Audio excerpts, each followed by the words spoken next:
إن الحمد لله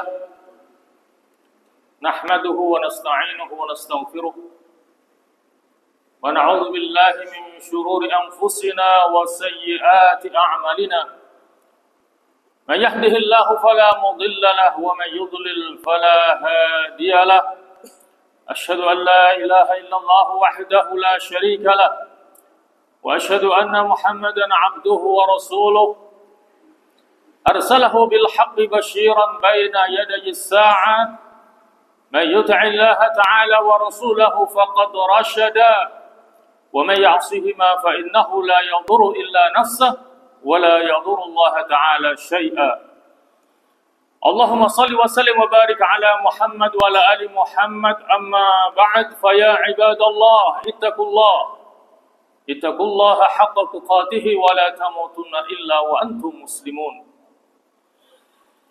Ma'asyiral muslimin, jamaah salat Jumat rahimakumullah. Marilah kita bersama-sama berusaha untuk senantiasa meningkatkan kualitas keimanan dan ketakwaan kita kepada Allah dengan melaksanakan perintah-perintahnya, meninggalkan larangan-larangannya guna menggapai kebahagiaan hidup dunia sampai akhirat nanti. Ma'asyiral muslimin rahimakumullah. Tema yang akan kita angkat ke permukaan pada kesempatan khutbah kali ini adalah beberapa hakikat rizki yang sesungguhnya. Ma'asyiral muslimin rahimakumullah, pada akhir-akhir ini kita banyak disuguhi berita tentang fenomena judol, yaitu judi online. Dan menurut laporan PPATK, Pusat Pelaporan dan Analisis Transaksi Keuangan, bahwa perputaran dana judol sampai akhir tahun 2024 mencapai 283 triliun di Indonesia. Angka yang sangat-sangat fantastis sekali. Dan transaksinya mengalami peningkatan sampai 230% dibandingkan dengan 2 tahun yang lalu, yaitu tahun 2022. Dan dikatakan pula bahkan ada sebagian pegawai yang mengalokasikan 70% gajinya hanya untuk judol. Ma'asyiral muslimin rahimakumullah, mengapa mereka bisa terjerumus ke dalam judol ini? Mungkin di antara penyebabnya adalah faktor hubbud dunia, cinta dunia yang berlebih-lebihan. Karena mereka ingin mengikuti pola hidup hedonisme, mengejar kesenangan dan kepuasan di dunia ini dengan mengabaikan akhiratnya, ditambah lagi dengan kesulitan dalam masalah ekonomi, sehingga mereka berharap dengan judol mereka akan bisa mendapatkan kekayaan, tetapi yang terjadi mereka bertambah miskin karenanya. Ma'asyiral muslimin rahimakumullah, mungkin juga karena mereka lupa bahwa sesungguhnya mereka punya Allah, Zat yang maha kuat, Zat yang maha kaya, yang menjamin rizki setiap hamba dan makhluk ciptaannya. Itulah yang ditegaskan oleh Allah Subhanahu wa taala dalam surah Al-Ankabut ayat 60. Allah Subhanahu wa taala berfirman, "A'udzubillahi minasyaitonir rajim, wa ka'ayyin min dabbatin la tahmilu rizqaha, Allahu yarzuquha wa iyyakum wa huwas samiul 'alim." Yang artinya, dan berapa banyak makhluk yang bergerak dan bernyawa, mereka tidak bisa mencukupi rezekinya sendiri, Allah lah yang memberikan rizki kepada mereka juga kepada kamu. Wa huwas samiul alim, dan dialah Allah yang maha mendengar lagi maha mengetahui. Ma'asyiral muslimin rahimakumullah, dalam kaitannya dengan masalah rizki dan berbagai macam ikhtiar untuk mendapatkannya, maka ada beberapa hal yang perlu kita perhatikan terkait dengan beberapa hakikat rizki yang sesungguhnya dalam pandangan agama Islam. Di antara hakikat rizki yang sesungguhnya dalam pandangan Islam, yang pertama adalah bahwa rizki itu tidak selamanya harus berbentuk uang. Ada sebagian orang yang salah dalam persepsi. Dianggapnya rizki itu harus berupa uang. Padahal rizki adalah segala anugerah dan kenikmatan yang Allah berikan kepada hambanya. Sehingga ketenangan hati, ketentraman jiwa, kesehatan badan, keluarga yang harmonis, memiliki teman yang baik, itu semuanya adalah rizki dari Allah Subhanahu wa ta'ala.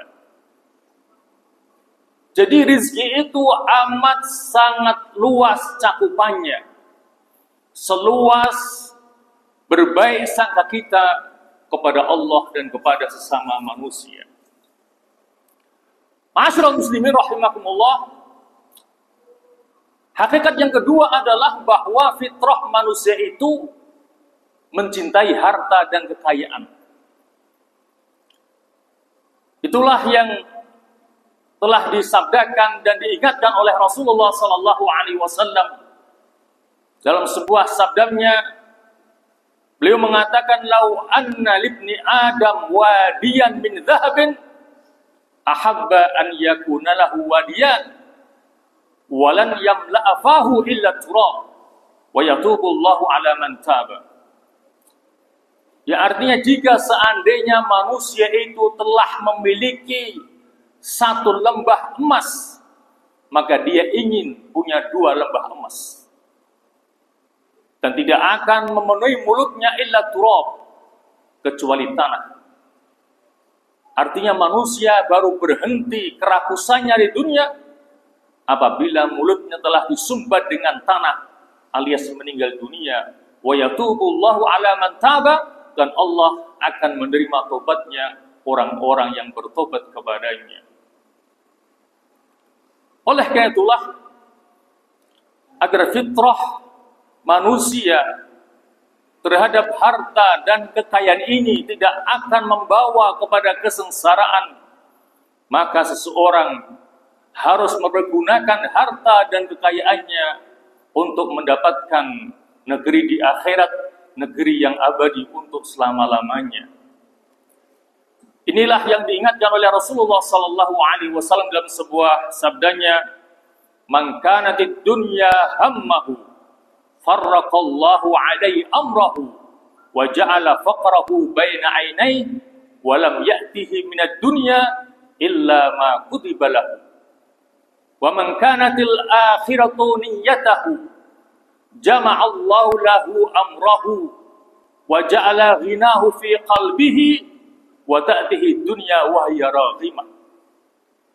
Yang artinya, dan barang siapa dunia yang menjadi tujuan hidupnya, maka Allah akan mencerai-beraikan urusannya, dan Allah akan menjadikan kefakirannya ada di antara kedua matanya, dan dunia tidak datang kepadanya kecuali apa yang telah ditetapkan untuknya. Dan barang siapa yang menjadikan akhirat sebagai tujuannya, maka Allah akan menghimpun segala urusannya, dan Allah akan menjadikan kekayaan ada di dalam hatinya, dan dunia datang kepadanya dalam keadaan rendah. Artinya dunia bernilai rendah, di hadapannya yang tinggi adalah akhirat. Ma'asyiral muslimin rahimakumullah, Adapun hakikat yang ketiga adalah bahwa rizki itu telah dijamin oleh Allah Subhanahu wa Ta'ala, akan tetapi dibutuhkan adanya usaha dan ikhtiar untuk mendapatkan rizki dari Allah Subhanahu wa Ta'ala. Inilah yang difirmankan oleh Allah Subhanahu wa Ta'ala dalam salah satu firman-Nya, "Wa ma min dabbatin fil ardi illa 'ala Allahi rizquha." Dan tidak ada satupun yang melata di muka bumi ini melainkan telah dijamin rezekinya oleh Allah Subhanahu wa Ta'ala. Ini tidak berarti bahwa seseorang boleh berpangku tangan, boleh bermalas-malasan dalam mencari rezeki dari Allah Subhanahu wa Ta'ala. Bahkan sebaliknya, dia harus bersungguh-sungguh menyongsong datangnya rezeki dari Allah Subhanahu wa Ta'ala. Dikisahkan pada suatu hari Umar bin Khattab mendapati seseorang yang sehari-harinya ibadah di dalam masjid. Kemudian Umar menghampirinya dan bertanya kepadanya, "Wahai fulan, aku lihat kamu sehari-harinya beribadah di masjid. Apakah engkau punya keluarga?" Dia mengatakan, "Ya, aku punya keluarga." "Lantas siapa yang menafkahi keluargamu?" Orang itu mengatakan, "Saudaraku." Dengan tegas Umar mengatakan, "Kalau begitu aku ka'abadu minka." Saudaramu lebih baik ibadahnya daripada kamu. Meskipun dia kelihatannya bekerja dari uang, tetapi demi untuk nafkah keluarganya dan keluargamu, sementara kamu hanya ibadah di dalam masjid, maka saudaramu lebih baik ibadahnya daripada kamu. Akhirnya Umar menyuruh orang itu keluar dari masjid dan bekerja sambil mengatakan, "Innas samaa la tumtiru dhahaba." Ingat, sesungguhnya langit tidak akan bisa menurunkan hujan emas. Kalau cari emas, cari uang bukan di masjid, carilah di pasar, carilah di sawah, di kantor, di tempat kerja yang lainnya. Yang penting adalah masalah pengaturan waktu. Waktunya ibadah-ibadah dan waktunya bekerja juga bekerja. Karena bekerja adalah sesuatu yang diperintahkan oleh Allah Subhanahu wa Ta'ala, sebagaimana yang Allah firmankan dalam surah Al-Mulk ayat 15, "Walladzi ja'ala lakumul arda dhalulan famshu fi manakibiha wa kulu min rizqihi wa ilaihin nusyur." Yang artinya, dan dialah Allah yang telah menjadikan untukmu bumi zalulan, mudah untuk dijelajahi, famshu fi manakibiha, maka jelajahilah di seluruh penjurunya, wa kulu min rizqihi, dan makanlah sebagian dari rezekinya, wa ilaihin nusyur, dan hanya kepada Allah kalian akan kembali setelah dibangkitkan. Yang penting dalam hal ini adalah kita berusaha, berikhtiar yang maksimal dalam bekerja, kemudian hasilnya kita serahkan kepada Allah Subhanahu wa Ta'ala, dan itulah yang dinamakan tawakal. Dalam kaitan dengan tawakal ini, maka Rasulullah bersabda, "Lau annakum tawakkaltum 'ala Allahi haqqa tawakkulihi, la razaqakumullah kama yarzuqut tayra taghdu himasan wa taruhu bitanan." Jika kalian betul-betul bertawakal kepada Allah, maka Allah akan memberikan kepadamu rizki sebagaimana Allah memberikan rizki kepada burung. Bagaimana Allah memberikan rizkinya kepada burung? Taghdu khimasan wa taruhu bitanan. Pagi-pagi burung keluar dari sarangnya dalam keadaan perut kosong, sore hari kembali ke sarangnya dalam keadaan perut penuh, sehingga bisa ngasih makan kepada anak-anak yang ditinggalkan di sarangnya. Kebutuhan burung hanya makan. Kalau dia tidak ikhtiar keluar dari sarangnya cari makan, maka burung akan mati kelaparan. Lantas bagaimana dengan manusia yang kebutuhannya tidak ada batasnya? ada kebutuhan primer, ada sekunder, ada tersier, dan seabrek kebutuhan yang lainnya. Maka dibutuhkan kerja keras, ikhtiar yang sungguh-sungguh, dan hasilnya diserahkan kepada Allah Subhanahu wa Ta'ala. Itulah yang dinamakan dengan tawakal kepada Allah Subhanahu wa Ta'ala. Ma'asyiral muslimin rahimakumullah, hakikat yang keempat adalah bahwa kekayaan dan kemiskinan itu adalah ujian dari Allah Subhanahu wa Ta'ala. Ini yang benar, karena ada sebagian orang yang beranggapan bahwa ujian itu adalah kemiskinan, sementara kekayaan adalah kenikmatan. Itu adalah salah. Kekayaan dan kemiskinan adalah ujian dari Allah Subhanahu wa Ta'ala.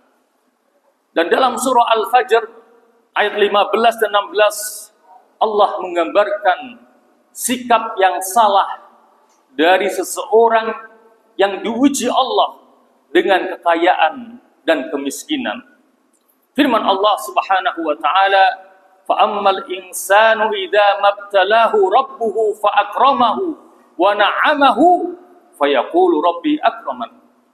Wa amma idza mabtalahu faqadara 'alaihi rizqah fayaqulu rabbi ahana." Maka adapun manusia apabila Tuhannya mengujinya lalu memuliakannya dan memberikan kepadanya kesenangan, lalu dia mengatakan rabbi akraman, Tuhanku telah memuliakanku. Dan apabila Tuhannya mengujinya dan menyempitkan rizkinya, memberikan kepadanya kemiskinan, maka dia mengatakan Rabbi ahanan, Tuhanku telah menghinakanku. Inilah sikap yang salah yang digambarkan oleh Allah Subhanahu wa Ta'ala dalam firman-Nya. Ketika dia mendapatkan kekayaan, dia mengatakan Allah telah memuliakanku.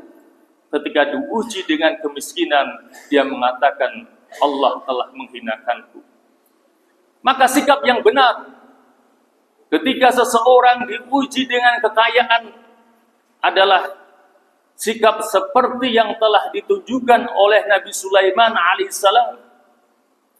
Ketika Allah berikan kepadanya kekuasaan, kerajaan, dan kekayaan yang melimpah, maka dia mengatakan sebagaimana yang diabadikan oleh Allah lewat firman-Nya, "Hada min fadli rabbi liyabluwani aashkuru am akfur."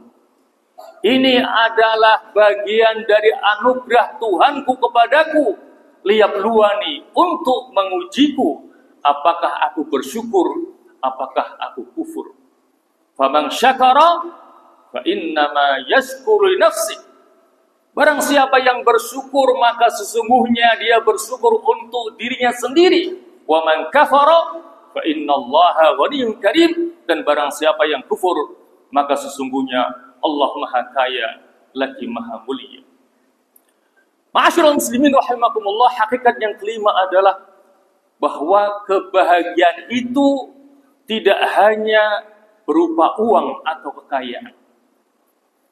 Karena betapa banyak orang yang kaya raya tetapi tidak bisa menikmati kekayaannya. Di antaranya karena dia pelit, kikir, atau sombong, sehingga orang-orang benci kepadanya, bahkan mendoakan keburukan kepadanya agar dia mengalami kebangkrutan atau kekayaannya dicabut oleh Allah Subhanahu wa Ta'ala. Atau karena dia sakit, sehingga banyak pantangan yang tidak boleh dia langgar, baik itu makanan, minuman, kerja, aktivitas, kegiatan, atau yang lainnya. Dia kaya, tetapi tidak bisa menikmati kekayaannya. Sehingga kemiskinan itu bisa mendatangkan keberkahan dan juga bisa mendatangkan malapetaka. Begitupun dengan kekayaan, bisa mendatangkan keberkahan, juga bisa mendatangkan malapetaka. Makanya kita harus mampu mensikapinya dengan sebaik-baiknya. Oleh karena itulah, kita disarankan untuk senantiasa bisa bersikap istiqamah, menerima bagian yang sedikit yang telah ditentukan oleh Allah Subhanahu wa taala sebagaimana yang dipesankan oleh Abdullah ibnu Mas'ud dalam sebuah asarnya. Beliau mengatakan, ma min yaumin illa wa malakun yunadi tahtal arsy yabna adam qalilun yakfika khairun min katsirin yudghika.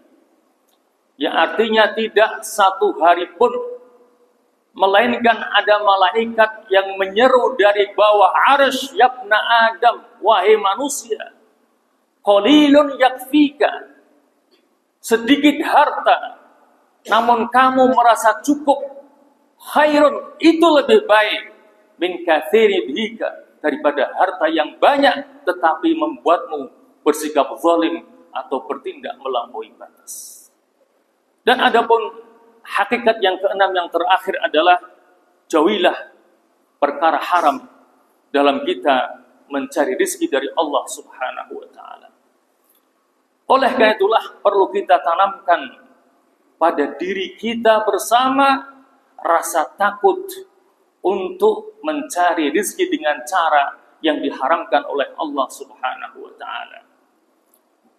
Karena harta yang kita dapatkan merupakan salah satu dari 4 hal yang nanti akan dimintai pertanggungjawabannya oleh Allah Subhanahu wa taala. Sabda Rasulullah sallallahu alaihi wasallam, la tazulu qadama 'abdin hatta yus'al an arba'. Kedua kaki seorang hamba tidak akan melangkah sampai ditanyakan kepadanya akan 4 hal.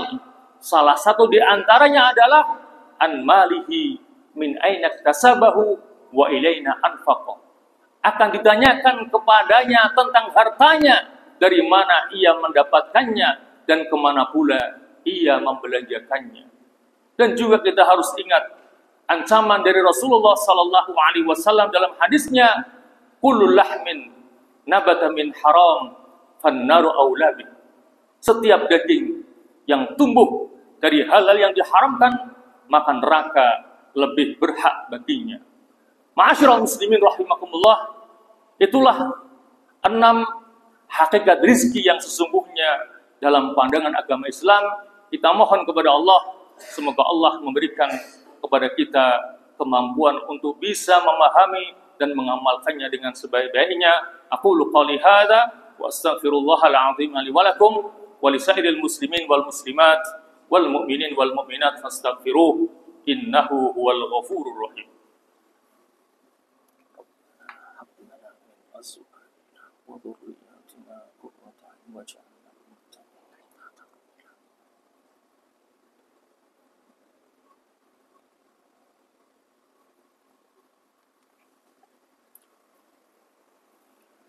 Alhamdulillahi ala sunufin na'ma.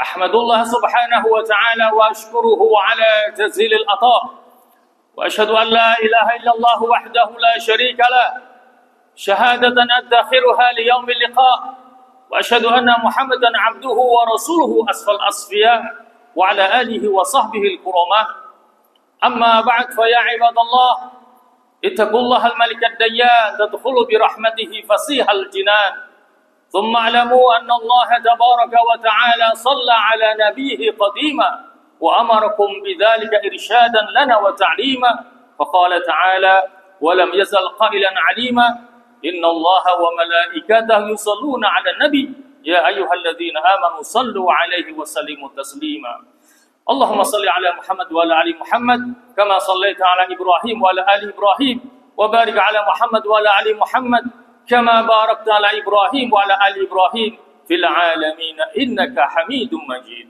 اللهم اغفر للمسلمين والمسلمات والمؤمنين والمؤمنات الأحياء منهم والأموات إنك سميع قريب مجيب الدعوة يا رب العالمين اللهم أصلح من في صلاحه صلاح الإسلام والمسلمين وأهلك من في هلاكه صلاح الإسلام والمسلمين اللهم اجعل بلدتنا هذه وسائر بلاد المسلمين بلدة آمنة مطمئنة محمية رخية عز الإسلام والمسلمون فيها وعلت كلمتك فيها برحمتك يا أرحم الراحمين اللهم انصر الإسلام والمسلمين وأعز الإسلام والمسلمين وأعلي كلمتك إلى يوم الدين. ربنا آتنا في الدنيا حسنة وفي الآخرة حسنة وقنا عذاب النار وادخلنا الجنة مع الأبرار يا عزيز يا غفر يا رب العالمين. اللهم هذا الدعاء ومنك الإجابة يا سميع الدعاء يا ذا المن والعطاء. وصلى الله على محمد وآله وصحبه وسلم والحمد لله رب العالمين وأقم الصلاة.